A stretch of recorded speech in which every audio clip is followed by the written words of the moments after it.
Hans, in luck. Hans had served his master 7 years, and at the end of that time he said to him, "Master, since my time is up, I should like to go home to my mother, so give me my wages, if you please." His master replied, "You have served me truly and honestly, Hans, and such as your service was, such shall be your reward." And with these words he gave him a lump of gold as big as his head. Hans thereupon took his handkerchief out of his pocket, and wrapping the gold up in it, threw it over his shoulder and set out on the road toward his native village. As he went along, carefully setting one foot to the ground before the other, a horseman came in sight, trotting gaily and briskly along upon a capital animal. "Ah," said Hans aloud, "what a fine thing that riding is! One is seated as if it were upon a stool, kicks against no stones, spares one's shoes, and gets along without any trouble." The rider, overhearing Hans making these reflections, stopped and said, "Why then do you travel on foot, my fine fellow?" "Because I am forced," replied Hans, "for I have got a bit of a lump to carry home. It certainly is gold, but then I can't carry my head straight, and it hurts my shoulder." "If you like, we will exchange," said the rider. "I will give you my horse, and you can give me your lump of gold." "With all my heart," cried Hans, "but I tell you fairly, you undertake a very heavy burden." The man dismounted, took the gold, and helped Hans onto the horse, and, giving him the reins into his hands, said, "Now, when you want to go faster, you must chuckle with your tongue and cry, 'Gyup, gyup!'" Hans was delighted indeed when he found himself on the top of a horse, and riding along so freely and gaily. After a while, he thought he should like to go rather quicker, so he cried, "Gyup, gyup," as the man had told him. The horse soon set off at a hard trot, and before Hans knew what he was about, he was thrown head over heels into a ditch which divided the fields from the road. The horse, having accomplished this feat, would have bolted off if he had not been stopped by a peasant who was coming that way, driving a cow before him. Hans soon picked himself up on his legs, but was terribly put out, and he said to the countryman, "That is bad sport, that riding, especially when one mounts such a beast as that, which stumbles and throws one off as to nearly break one's neck. I will never ride on that animal again. Commend me to your cow. One may walk behind her without any discomfort, and besides one has, every day for certain, milk, butter, and cheese. Ah, what I would not give for such a cow." "Such an advantage you may soon enjoy. I will exchange my cow for your horse." To this Hans consented with 1,000 thanks, and the peasant, swinging himself up upon the horse, rode off in a hurry. Hans now drove off his cow steadily before him, thinking of his lucky bargain in this wise: "I have a bit of bread, and I can, as often as I please, eat with it butter and cheese, and when I am thirsty, I can milk my cow and have a draught. What more can I desire?" As soon, then, as he came to an inn, he halted, and ate with great satisfaction all the bread he had brought with him for his noonday and evening meals, and washed it down with a glass of beer, to buy which he spent his 2 last farthings. This over, he drove his cow farther, but still in the direction of his mother's village. The heat, meantime, became more and more oppressive as noontime approached, and just then Hans came to a common which was an hour's journey across. Here he got into such a state of heat that his tongue clave to the roof of his mouth, and he thought to himself, "This won't do. I will just milk my cow and refresh myself." Hans, therefore, tied her to a stump of a tree, and, having no pail, placed his leathern cap below and set to work. But not a drop of milk could he squeeze out. He had placed himself, too, very awkwardly, and at last the impatient cow gave him such a kick on the head that he tumbled over on the ground, and for a long time he knew not where he was. Fortunately, not many hours after, a butcher passed by, trundling a young pig along upon a wheelbarrow. "What trick is this?" exclaimed he, helping up poor Hans. And Hans told him all that had passed. The butcher then handed him a flask and said, "There, take a drink. It will revive you. Your cow might well give no milk. She is an old beast, and worth nothing at the best but for the plow or the butcher." Said Hans, pulling his hair over his eyes. "Who would have thought it? It is all very well when one can kill a beast like that at home and make a profit of the flesh, but for my part I have no relish for cow's flesh. It is too tough for me. A young pig like yours is the thing that tastes something like, let alone the sausages."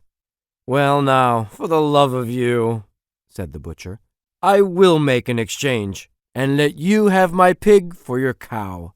"Heaven reward you for your kindness," cried Hans. And, giving up the cow, he untied the pig from the barrow and took into his hands the string with which it was tied. Hans walked on again, considering how everything had happened just as he wished, and how all his vexations had turned out for the best after all.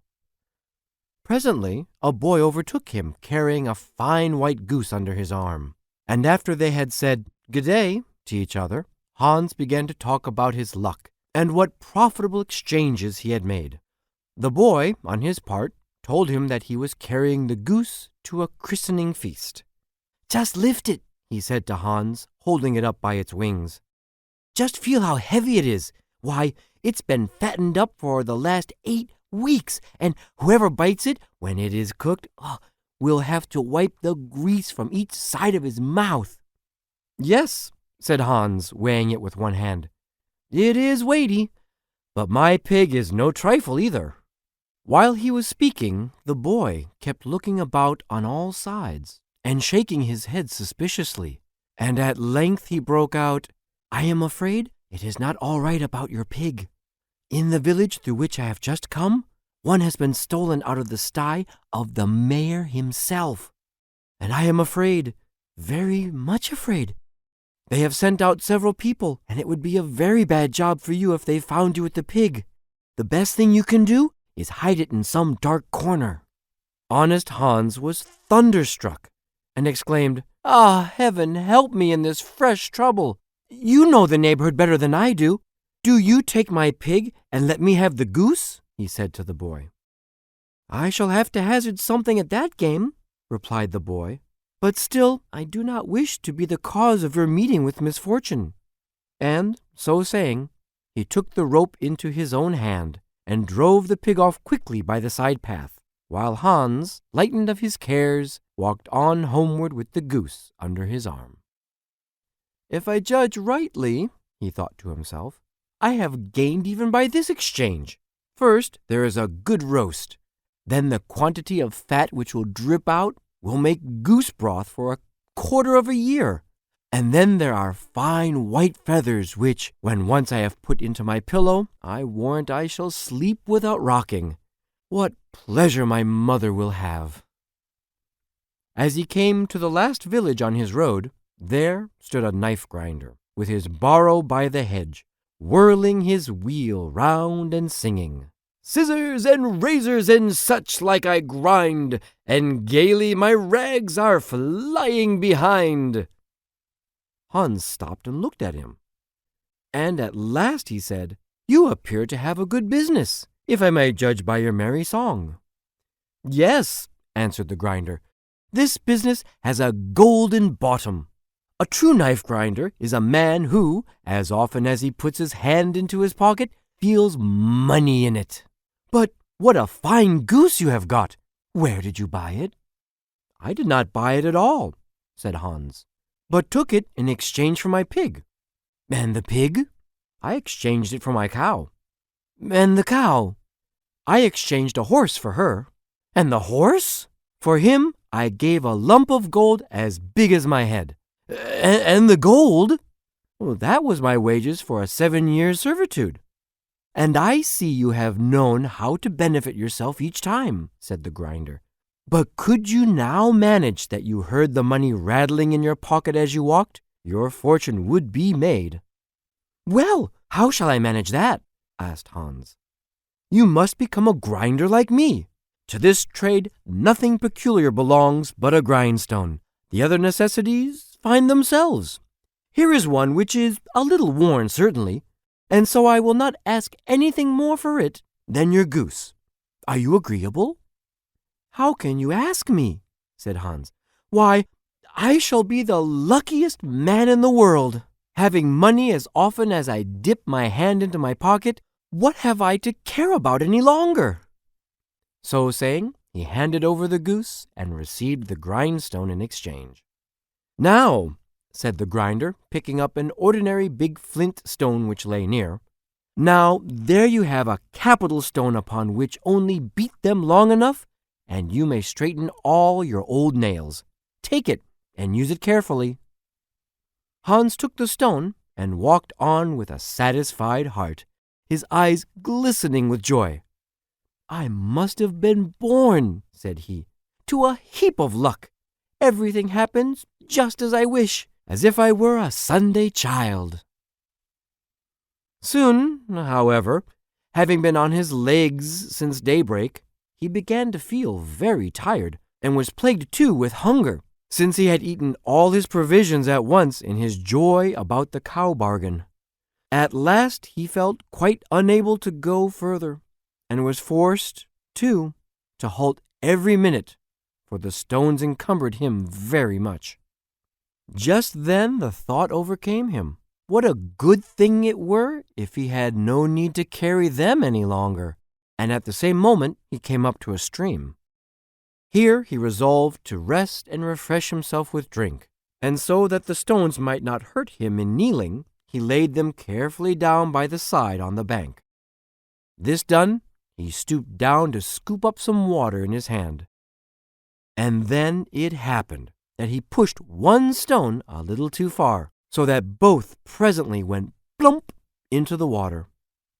Hans, as soon as he saw them sinking to the bottom, jumped for joy, and then kneeled down and returned thanks with tears in his eyes that so mercifully and without any act on his part, and in so nice a way, he had been delivered from the heavy stones, which alone hindered him from getting on.